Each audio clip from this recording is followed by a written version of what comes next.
A CEO takes a job candidate out to lunch.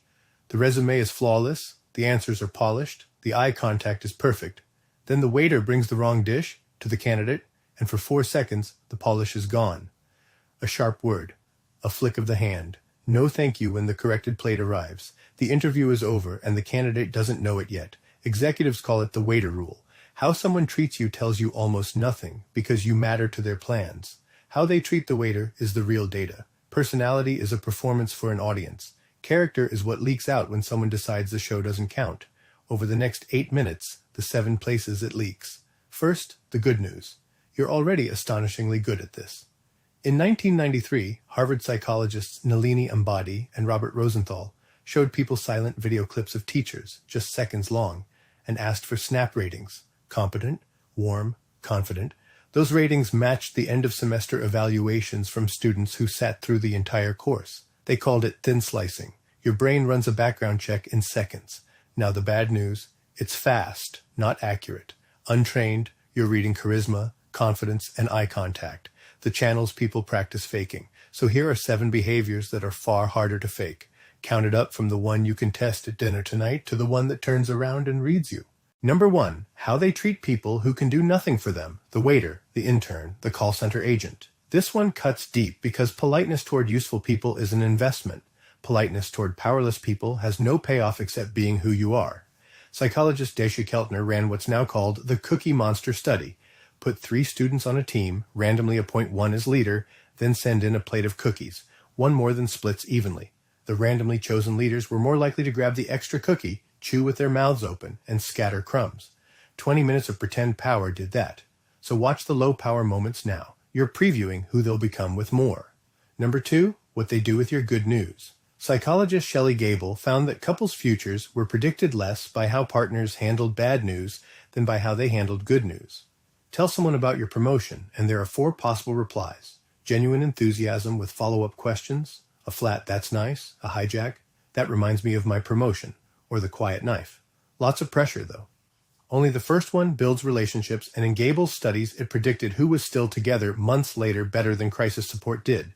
It's a clean test because sympathy for disaster is socially mandatory, joy for your win is optional, and envy only ever leaks through the optional stuff. Number 3, what happens to their small promises?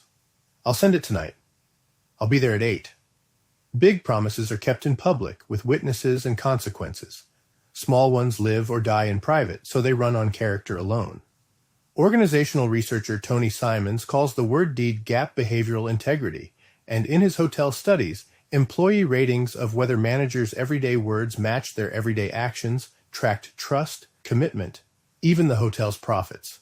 Nobody torpedoes trust with one giant lie. It erodes in 15-minute increments of something came up. The person who's reliably late isn't bad at clocks. They're showing you the exchange rate they've set on your time. Number 4, the 10 seconds after they're caught being wrong. Everyone makes mistakes, so the mistake tells you nothing. The fork right after tells you everything. One road, own it, plainly. The other, the passive voice, the scapegoat, the sudden fog. Mistakes were made. You never told me. The traffic. When researchers led by Roy Lewicki dissected apologies into 6 components and tested which ones repair trust, one towered over the rest, taking responsibility. Not the word sorry, ownership. And blame shifting isn't just irritating, it's a forecast. It tells you exactly where the truth will be standing on the day a mistake finally costs something. Number 5, how they fight. In Seattle's famous Love Lab, psychologist John Gottman wired up thousands of couples and had them argue on camera. The strongest divorce signal in his data wasn't shouting. Volume turned out to be survivable. It was contempt. The eye roll, the sneer, the mocking echo of your own voice. Anger says, I'm hurt and this matters. Contempt says, you are beneath me. Not an emotion about the problem, a verdict about the person. And it travels. Someone who curls their lip about their ex, their coworkers, their family, is showing you a fully installed operating system. You're not the exception. You're just not the current input. Number 6, how they talk about whoever isn't in the room. Because to everyone else they talk to, the person not in the room is you. In 1998, John Skowronski and colleagues found that when someone describes another person as dishonest, listeners quietly rate the speaker as less honest. even knowing the story is about somebody else. It's called spontaneous trait transference. The brain staples the trait to the nearest available face, which is the face saying it. Gossip is autobiography read aloud, so notice whether people leave a conversation with them wearing new labels, and remember that someone who carves up a friend for your entertainment will carve you up for someone else's. Now step back and look at the whiteboard, because these 6 have drawn one picture. In the center, a figure holding a mask. The personality, polished for interviews and first dates.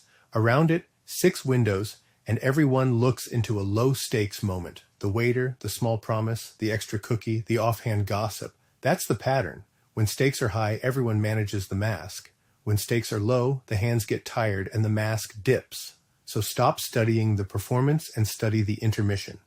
Character isn't what someone does when it counts. It's what they do when they're sure it doesn't. Which leaves number 7, the strangest one. How they describe everyone else. In 2010, psychologist Dustin Wood and colleagues asked people to rate the personalities of friends, coworkers, and classmates, and found that how positively you see other people is a stable trait of yours, not theirs. Raters who saw others as kind, honest, and interesting scored higher on agreeableness and life satisfaction, and were better like themselves. An unusually dark view of others. Everyone's selfish, everyone lies, everyone would cheat. Correlated with narcissism and antisocial tendencies in the person holding the pen. Everyone is like that is rarely a fact about everyone. It's a tour of the inside of one head. Quick honesty break, because this channel does real psychology, not internet psychology. Most viral people reading advice is body language folklore, crossed arms, liars look up and to the left, the claim that 93% of communication is nonverbal. A misquote of a tiny 1967 study its own author keeps disowning. The uncomfortable finding, a meta-analysis of over 200 deception studies, put human lie detection accuracy at 54%. A coin gets 50. Even Gottman's famous prediction percentages get argued over by statisticians, which is exactly why these 7 are behaviors, not tells, patterns that repeat over time, the one thing a performance can't sustain. So, 3 rules for using any of this. First, count patterns, not moments. Anyone can snap at a waiter once. Stress, grief, a terrible day. Once is an incident, 3 times is a pattern, and patterns are the only thing this video licenses you to read. Second, lower the stakes. You'll learn more from 10 minutes of board games, traffic, or a canceled plan than from 10 dinners where they know they're being evaluated. Third, weigh verbs over adjectives.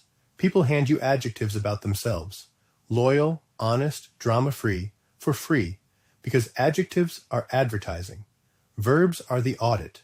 When the 2 disagree, believe the verbs. And now the mirror you knew was coming. For 8 minutes, you've been building a checklist for other people. The coworker, the date, the friend who's suspiciously good at number 6. But windows face both ways. The waiter has already read you. Someone measured your reaction to their good news last week and filed it. And number 7 is grading how you just pictured everyone else. You didn't only learn how to read people, you learned exactly what everyone around you has been reading. If somebody came to mind for every single behavior, including maybe you, subscribe, because marker theory draws out the psychology behind why you do what you do. Next episode, the IKEA effect.